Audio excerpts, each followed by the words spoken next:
mivhigo ya mafhungo a khothe na Felicia Mudau.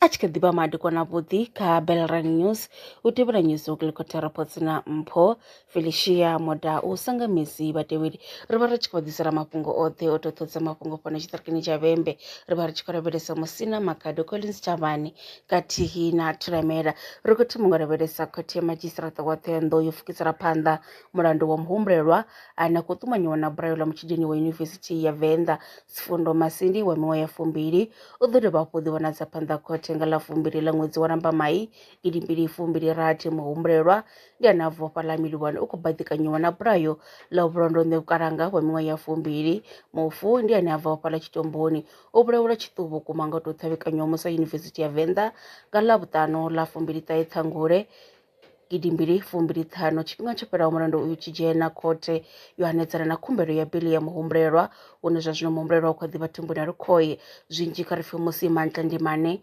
muṅwaleli muhulwane wa CRC University ya Venḓa a tshi ṱalutshedza zwi tevhelaho. No, greetings. My name is Mandlakaisa Ndimande, also known as Comrade Tutukwe, the Secretary General of the SRC at the University of Venḓa, deployed by the EFF Youth Command. So today we decided to come here at the court to keep on supporting our sister Bulondo. Unfortunately, the case has been postponed again to the 10th of April. I think it's because of lack of evidence. We're not sure as to what's really happening. But what we can assure you is that we're not going to give up. Even if they keep on postponing the case, we're still going to support our system. We're still going to come in numbers, because what really happened to her last year is very painful and it will forever be painful. So I'm saying to our sister, may she keep on resting in peace. We're going to fight for her until justice is served. Thank you. Ri bvela phanḓa ngo lavhelesa khothe ya vhutshinyi o khetheaho zwa vhubindudzi again yo gwevha nyiko Gift Mangolele u dzula dzhele lwa miṅwaha ya 10 ndi kha milandu ya vhufhura ine a khou weswa yone muhumbulelwa o tenda milandu yoṱhe ine nga tshino tshifhinga a khou weswa yone o dovha hafhu a tenda uri o ṋetshedza dzi claim o imela miraḓo ya tshikimu tsha mishonga tsha vhashumi vha muvhuso nga fhasi ha u ḓi ita muzwifhi uri mishonga yoṱhe yo ṋetshedzwa nga khemisi yawe. Nga nnḓani ha zwezwo o dovha hafhu a ṋetshedza mishonga kha miraḓo ya James o dovha hafhu a vha ṋetshedza na zwienda zwa Green Cross khathihi no u wana mbadelo dza u vhuisa tshelede nga ṅwambo wa mbilaelo dza vhufhura. Tshikimu tsha zwa ngalafho tsha xelelwa vhukuma nga masheleni a linganaho 90,000 rand. Zwo ralo musi vha tshi ṋaṋisa tshigwevho ramilayo muhulwane wa muvhuso Vho Martin Molokwane vho amba uri muhumbulelwa o ita milandu mihulwane ine ya katela u sa fhulufhedzea na uri muvhuso u khou tikedza tshoṱhe uri muhumbulelwa a valelwe miṅwaha yo no swikisa 10. Zwi tshi zwo ralo vha ndaulo ya vhatshutshisi ya lushaka NPA vho ṱanganedza tshigwevho itshi. Mulanguli wa vhutshutshisi ha tshitshavha fhano vunḓu ḽa Limpopo Vho Advocate Ivy Tenga vho sumbedzisa uri tshitshavha tshi tea u lavhelela vhukando ho khwaṱhaho kha vhoṱhe vhathu vho no tshinya mulayo zwinzhi kha ri pfhi musi Vho Mashudu Marabitshangi vha tshi bvisela khagala zwi tevhelaho.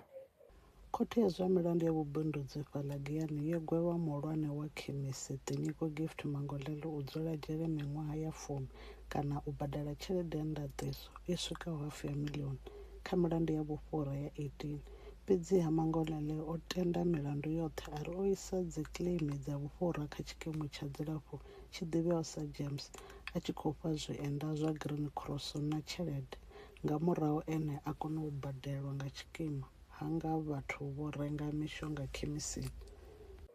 Ndi hono guma ha News Kilikota Reports kha ri dovhe hafhu ri ṱangane tshifhinga tshi ḓaho wa tere lwa miṅwaha i fhiraho fusumbe dzina ḽithihi fhedzi ndi ḽone ḽi bvaho phanḓa khou endedza vhadzulapo vha ḽa Afrika Tshipembe. Mulaudzi Transport Service ndi khamphani yavho ine ya vha endedza u ya na u vhuya mishumoni nyendo dza kule na tsini hu tshi katela na u welekanywa mikano ya mashango a tsini na Afrika Tshipembe. Ri vha endedza vha swika hune vha khou ya vho tsireledzea. Arali vha tshi ṱoḓa u bva nga tshigwada u dzhenelela vhuṱambo vhufhio na vhufhio kha vha ri fhulufhele ngauri ri ḓo vha swikisa nga tshifhinga. Vha nga ri kwama kha nomboro dzi tevhelaho 083 227 0606. Mulaudzi Transport Service. No place is too far to reach.